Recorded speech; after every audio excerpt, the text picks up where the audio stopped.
venho hoje nessa tribuna oferecer ao nosso Brasil todo o meu empenho, trabalho árduo e minha completa dedicação em colocar o nosso país nos trilhos e na ordem, no desenvolvimento e no progresso. Trago para imediato debate a unidade do Partido Verde. Partido esse que não tem sido omisso nos últimos anos nos grandes debates nacionais. Foi assim nas eleições presidenciais, assim na nossa postura de impeachment.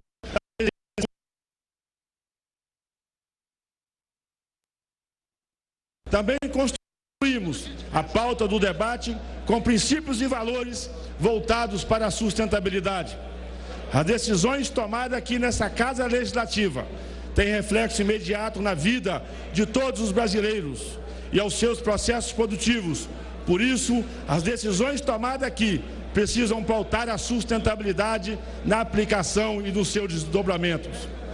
Ao longo da sua trajetória na vida institucional do país, a Câmara dos Deputados tem sido palco de momentos memoráveis em 180 anos de história.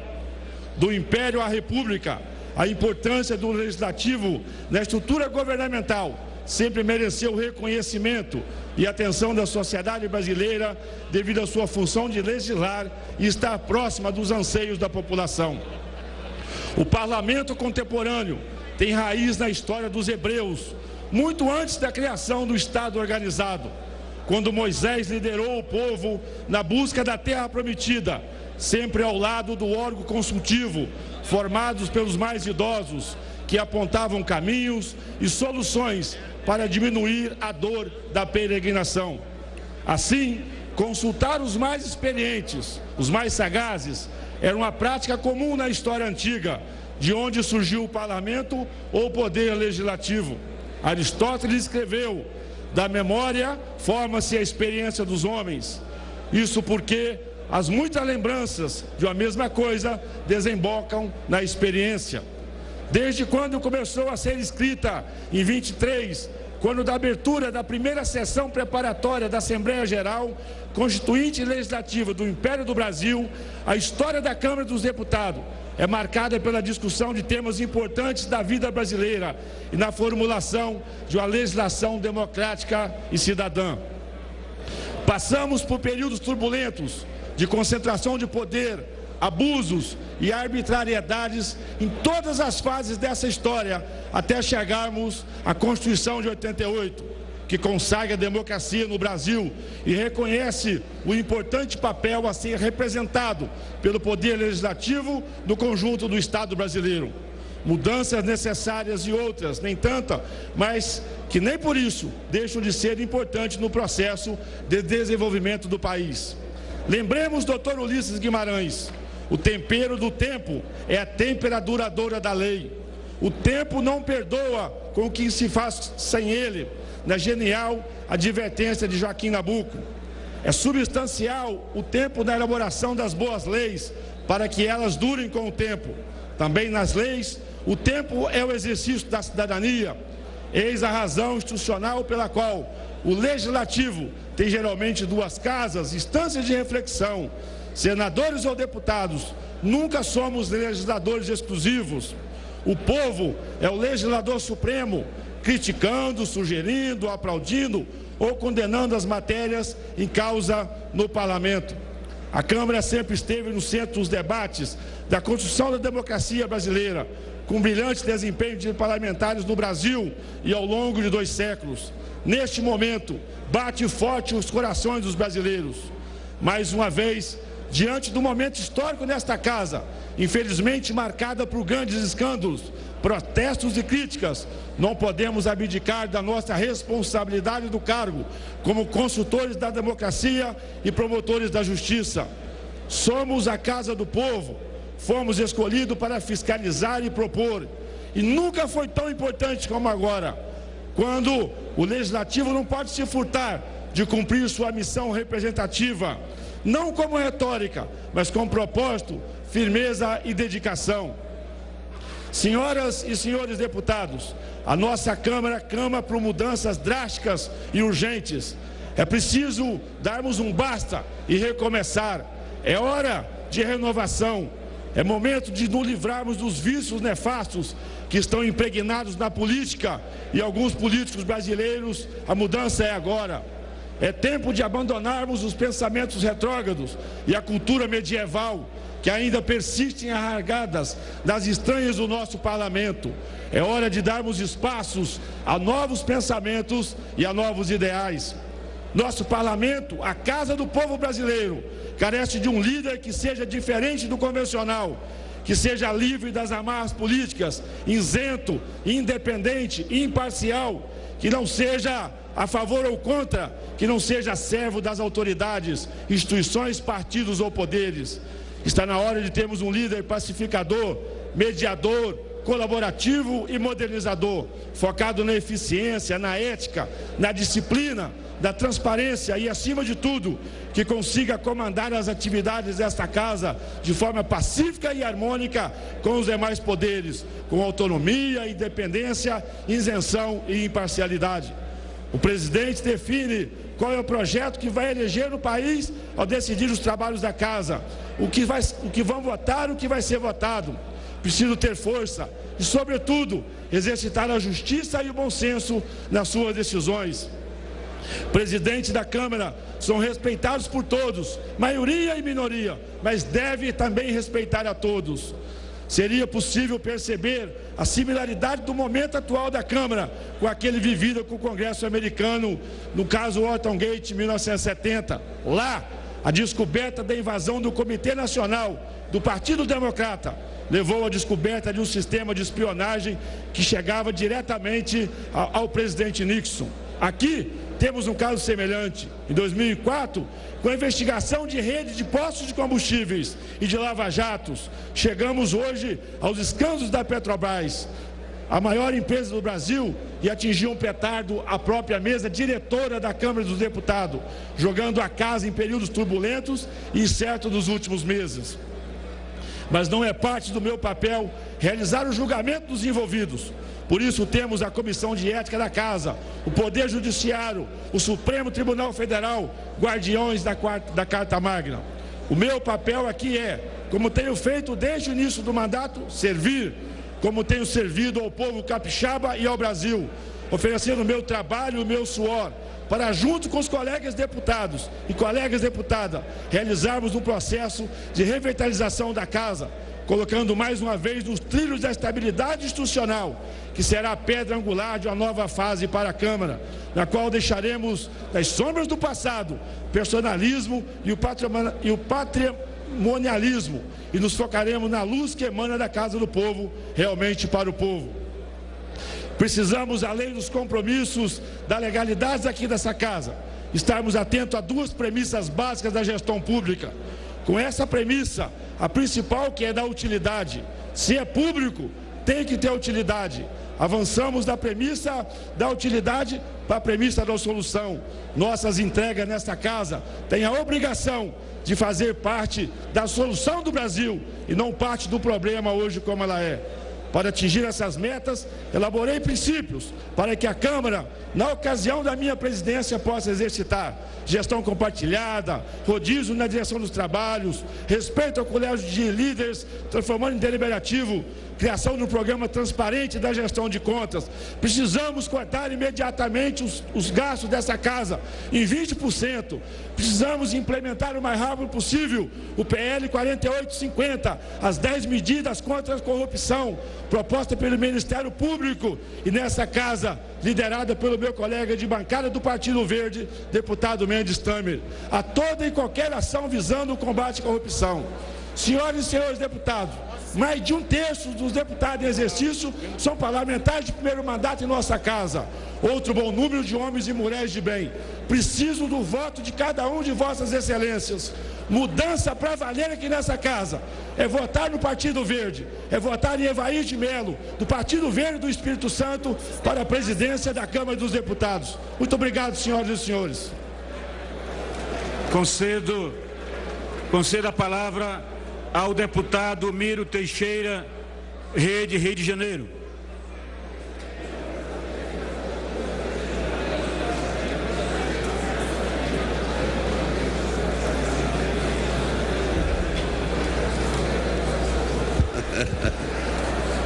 Excelentíssimo senhor presidente, excelentíssimas senhoras e senhores deputados. Tomei a cautela de não procurar vossas excelências para não pedir. Olá, boa noite. A gente interrompe agora a transmissão da sessão da Câmara dos Deputados, que vai eleger o novo presidente da Casa, para dar início ao Hora News Espírito Santo. E esses são os nossos destaques de hoje. Polícia Civil prende ex-diretora de Recursos Humanos da Prefeitura de Viana. Ela é suspeita de fraudar cartões de alimentação. Polícia Federal e Anatel fazem operação contra empresas clandestinas de internet. Governo do Estado vai antecipar crédito de até 500 milhões de reais dos royalties do petróleo. E no quadro Balcão de Emprego, como as empresas valorizam o bom comportamento dos funcionários. Quarta-feira, 13 de julho, o Hora News está no ar.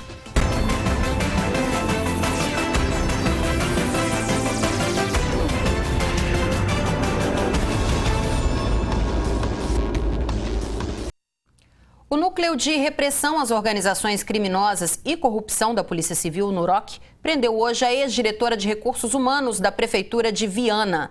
Ela é acusada de fraudar o cartão alimentação oferecido aos servidores do município. Valéria Cristina Costa dos Anjos, 35 anos, foi presa em casa na manhã desta quarta-feira na Operação Binge, comandada pelo Núcleo de Repressão às Organizações Criminosas e à Corrupção, o NUROC. A ex-diretora de Recursos Humanos da Prefeitura de Viana é suspeita de fraudar o cartão alimentação de 46 funcionários do município, 37 já inativos e outros 9 que ainda não requereram benefício. E em nome dessas 46 pessoas estavam sendo requeridos os cartões de alimentação, concessão de senhas e a manipulação, o uso regular desses cartões. Então eram usuários fantasmas, usuários que não existiam na verdade. Valéria foi exonerada no final de junho, quando a prefeitura descobriu a fraude. A polícia ainda não sabe quanto dinheiro foi desviado, mas para se ter uma ideia do tamanho do rombo aos cofres públicos, de janeiro a junho deste ano, a ex-servidora teria desviado mais de 215 mil reais. Essa pessoa é diretora desde 2014, mas ela ocupa os quadros da prefeitura desde 2012. Então nós temos um segundo universo de pesquisa, que é um período bem maior. Se em um semestre foram 215 mil, as possibilidades para os últimos 3 anos aí, os senhores façam as contas. Essas imagens gravadas pelo sistema de segurança de um supermercado no dia 16 de junho deste ano mostram a ex-servidora chegando ao estabelecimento com a família. Neste dia, Valéria fez uma compra com cartão alimentação no valor de R$ 2.574,81. Foi preciso 3 carrinhos e a ajuda do marido e de um funcionário do supermercado para levar as compras até o lado de fora. A ex-diretora da Prefeitura de Viana vai responder por peculato e lavagem de dinheiro. A polícia acredita que os 46 funcionários sejam vítimas e investiga se empresas ou servidores façam parte do esquema. É importante se frisar que essa primeira fase da investigação, a gente optou por ter uma investigação célere para estancar logo o problema. Agora nós vamos desdobrar essas investigações em outras hipóteses que estão sendo verificadas, que foram aventadas, mas os senhores podem imaginar, não é nada secreto, que nós vamos verificar as relações dos usos, né, e das possíveis parcerias criminosas para o uso desse cartão.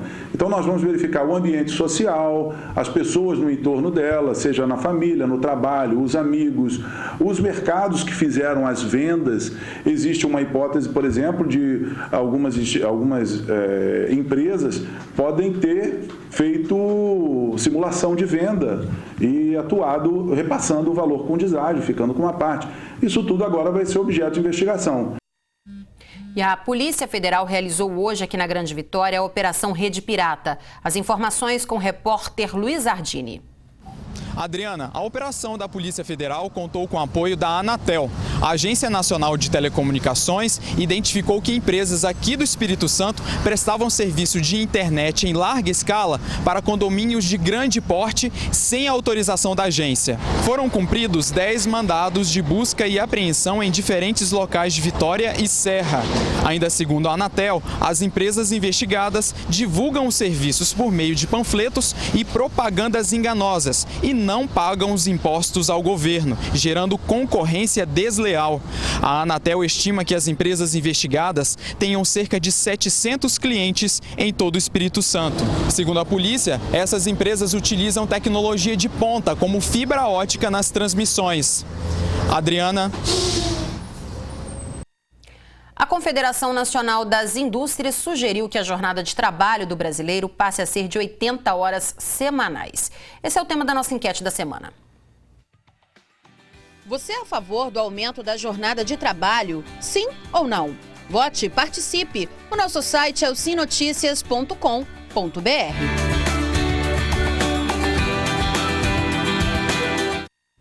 O professor e economista Marcos Troijo esteve em Vitória para lançar o livro Desglobalização, Crônica de um Mundo em Mudanças. Uma das principais referências quando o assunto é economia, Marcos conversou com a nossa equipe e falou sobre os desafios para que o Brasil volte a crescer. Adriana, o Marcos Troijo está aqui em Vitória para lançar o livro dele, Desglobalização. A gente vai aproveitar essa presença dele aqui na nossa capital para bater um papinho. Ele que é cientista social, economista, um especialista no assunto. A gente vai perguntar para ele primeiro, Marcos, como é que você avalia o atual momento da economia do Brasil? O que o senhor projeta daqui para frente nesse momento que a gente está hoje? Bom, o Brasil saiu de um período no final da década passada, onde havia uma verdadeira Brasil-mania, né? Um grande entusiasmo em relação ao país, talvez aí turbinado não apenas pelo aumento da classe média no Brasil, mas também por descobertas como o pré-sal, por um instante em que nós estamos já praticamente no segundo ano e meio de contração econômica, né?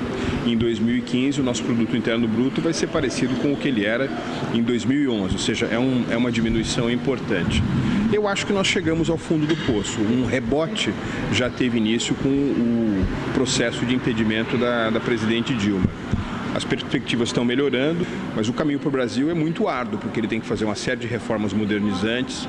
Muitas dessas reformas têm um custo político elevado e, portanto, essa vai ser uma matemática complicada para o presidente Temer nos 2 anos e pouco que restam para o seu governo. O senhor falou do presidente Temer e também do impedimento da presidente Dilma Rousseff. Nós já temos alguns meses aí de Michel Temer na presidência do país. Eu queria saber do senhor se ele já mostrou que vai ser capaz de reconduzir o Brasil ou o senhor acha que ele está patinando nessa missão dele? Existe uma parte do governo Temer que é muito positiva. Eu diria 2, né? Uma é na frente da política econômica, com uma equipe absolutamente estelar, desde o ministro Henrique Meirelles ao presidente do Banco Central, Ilan Goldfein. A mera presença desses grandes nomes à frente da condução da economia brasileira gerou uma expectativa muito positiva, uma contração importante da relação entre a moeda brasileira e o dólar, o que também tirou um pouco do peso sobre a inflação. E uma outra notícia positiva é a chegada, a meu ver, né, do ministro José Serra ao Itamaraty, uma mudança importante na política externa brasileira, que agora vislumbra mais acordos comerciais, uma ênfase maior na obtenção de acesso privilegiado para as exportações brasileiras. E nesse momento em que o mercado interno encontra-se muito recessivo, é fundamental que o Brasil tenha nas exportações um trampolim para a retomada do crescimento. Se a situação da União não é nada boa nas contas, os estados também estão sofrendo muito, né? O Espírito Santo tem tomado uma posição de controle nas contas, etc. Eu queria saber como o senhor tem visto, né, essa postura do Espírito Santo frente à crise econômica. O governador Paulo Artung é um grande administrador público.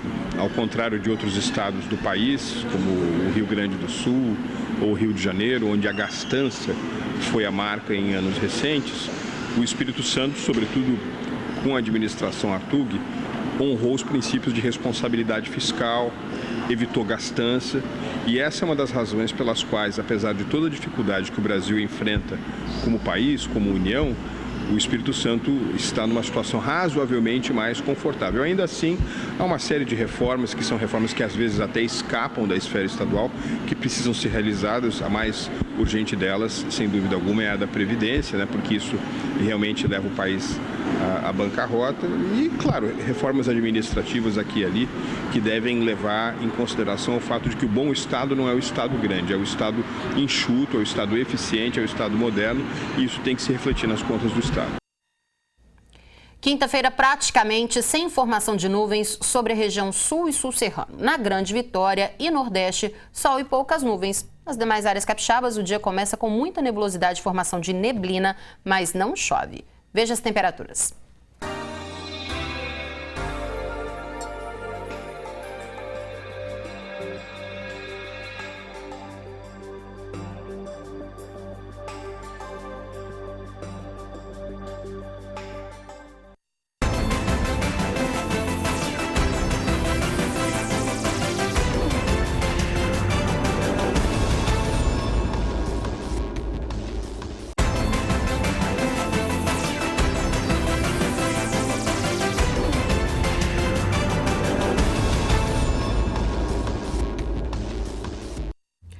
O médico Rogério Guasti, que recebeu um transplante de coração no começo do mês, está tratando uma infecção respiratória. Segundo o hospital onde ele está internado, Rogério também está fazendo hemodiálise, mas nas últimas horas apresentou melhoras.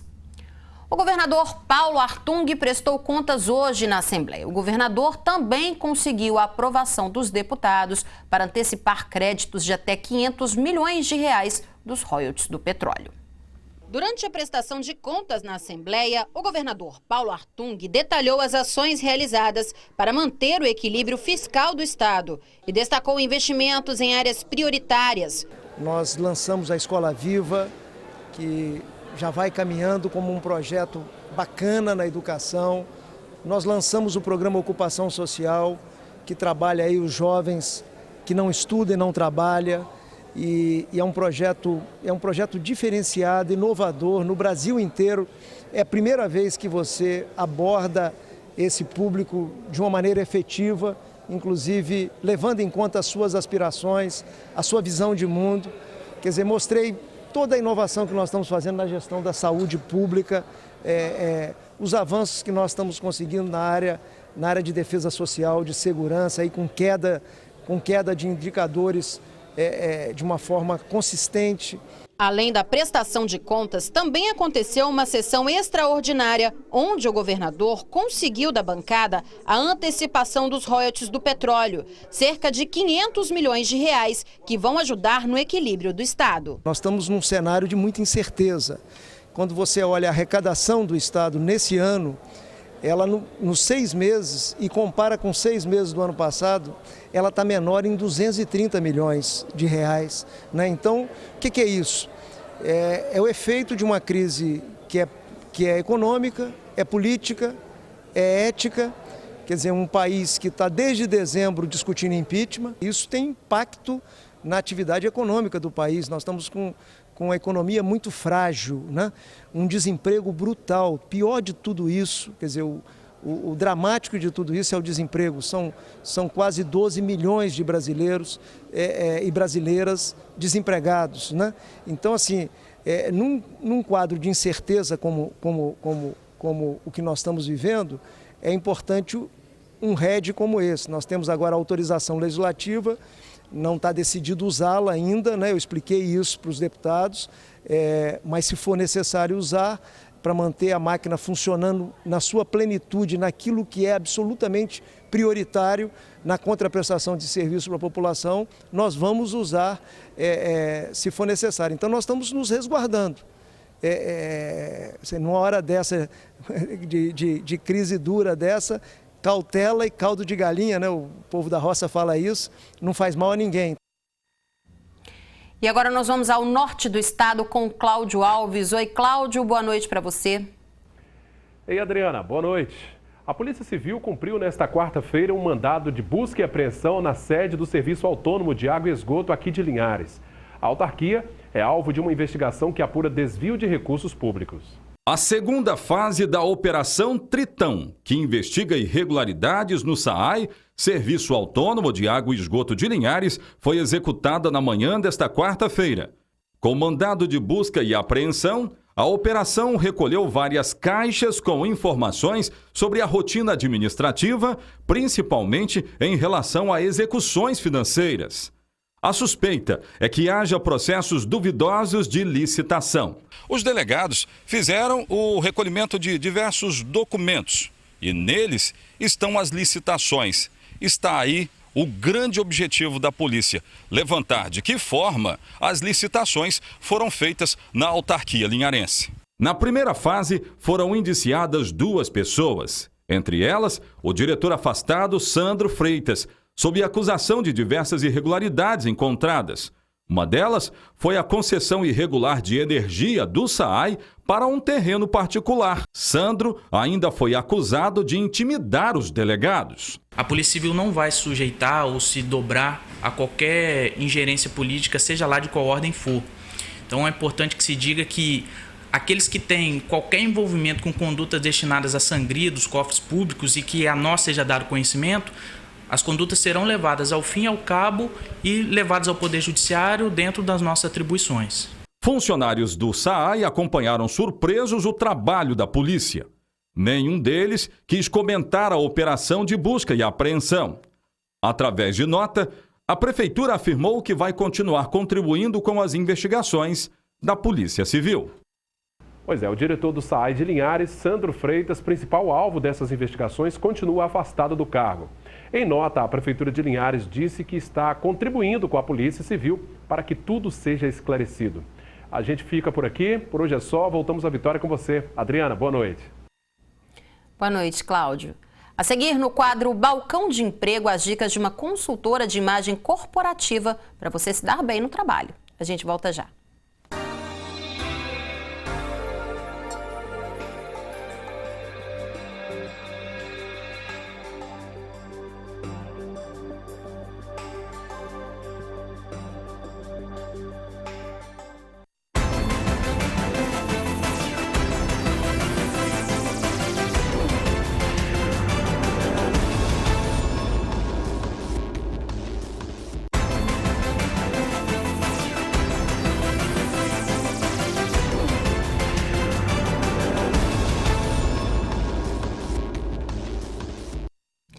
Foi internado e passou por uma cirurgia na face Maiara Azevedo Paganini. Maiara era motorista que provocou o acidente com 3 mortes no último domingo na BR-101.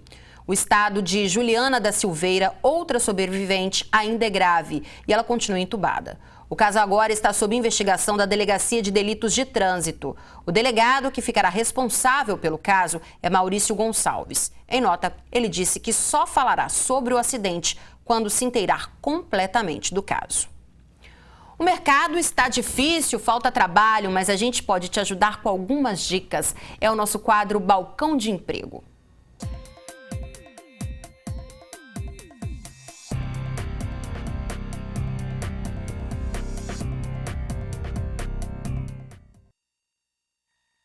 O comportamento do funcionário diz muito sobre ele e as empresas estão de olho nisso. Quem traz as dicas pra gente é o Luiz Ardini. Oi, Luiz, boa noite para você. Olá, Adriana, boa noite para você, boa noite a todos que nos assistem. Hoje o Balcão de Emprego recebe Gi Oliveira. Ela é consultora de imagem. Gi, qual a importância de levar os estudos a sério e principalmente ter postura, saber se comportar diante das pessoas e em sala de aula? Luiz, o que é importante nisso? A sala de aula, ela é o primeiro estágio da sua carreira profissional. O estudante tem que ter em mente que ele tem que ter uma estratégia de carreira. Então, tudo que você estiver fazendo ali pode estar sendo avaliado pelo professor, que o professor é um olheiro, na verdade. O mercado, o RH das empresas, eles procuram os professores para poder saber qual é o aluno que se destaca, se tem alguma indicação. O teu colega ao lado, ele pode ser o dono de uma empresa. Ele pode ser filho do dono de uma empresa, saber de alguma oportunidade. E o seu nome tem que ser lembrado automaticamente. Você tem que ser a primeira opção que ele vai pensar. E isso depende da postura que você tem em sala de aula. Como você enfrenta as aulas, como é que você se coloca, o interesse que você tem, como você participa, como você vai vestido. Tudo isso faz a sua reputação. E qual a importância de honrar os compromissos, evitar os atrasos? Então, a aula é um compromisso do estudante. Então, se ele chega atrasado a este compromisso, ele está demonstrando que ele não dá um verdadeiro valor àquilo ali. Se fosse importante de verdade, ele chegaria no horário. Mas se tem reiterados atrasos, se ele entrega trabalho com atraso, ou não faz o trabalho, não estuda para a prova, tudo isso é um atraso e também é um atraso na sua carreira. E qual a importância de se preocupar com as experiências de estágio, mesmo que elas sejam atividades voluntárias? Acredito que isso seja um pré-requisito na hora da contratação. Acredito que as empresas, elas dão uma atenção especial a essas experiências, né? Isso tudo forma o seu currículo, também vai integrar a sua reputação. O que é a reputação? É a imagem que você constrói ao longo de um tempo. Então, quando você se interessa por atividades extracurriculares, mesmo que sejam voluntárias, não sejam remuneradas, você está mostrando interesse, você quer participar daquele mundo com qualidade, você está querendo se aperfeiçoar enquanto profissional, conhecer outras vertentes daquela carreira. Então, tudo isso conta muito para você, enquanto profissional. Isso entra no seu currículo também. Agora, uma outra coisa que é muito importante é que, hoje em dia, as empresas, elas analisam os perfis das pessoas nas redes sociais. Então, a gente precisa ficar muito mais atento com o que a gente compartilha nas redes sociais. É verdade. Hoje, você leva um personagem para a entrevista de emprego. Só que, de verdade, o RH olhou tua rede social, olhou o teu Facebook, olhou o seu Instagram, para descobrir como é que é o Luiz de verdade, sabe? Você está concorrendo com outras pessoas e eu preciso saber quais são os valores que você tem. Não aquele ensaio que você levou para a entrevista. Eu preciso saber como é a sua vida real. O que você faz, pelo que você se interessa, se você é partidário, se vai com os valores da empresa ou não, porque você vai ser um representante da empresa quando você for contratado. Isso é muito importante, que a empresa seja bem representada por você. Muito boas as dicas. Quero agradecer a sua presença aqui no Balcão de Empregos. Voltamos com você, Adriana. Boa noite. Hora News Espírito Santo termina aqui e você fica agora com a transmissão ao vivo da sessão da Câmara, que vai definir o novo presidente da Casa. 2 capixabas estão na disputa, Evair de Melo e Carlos Manato.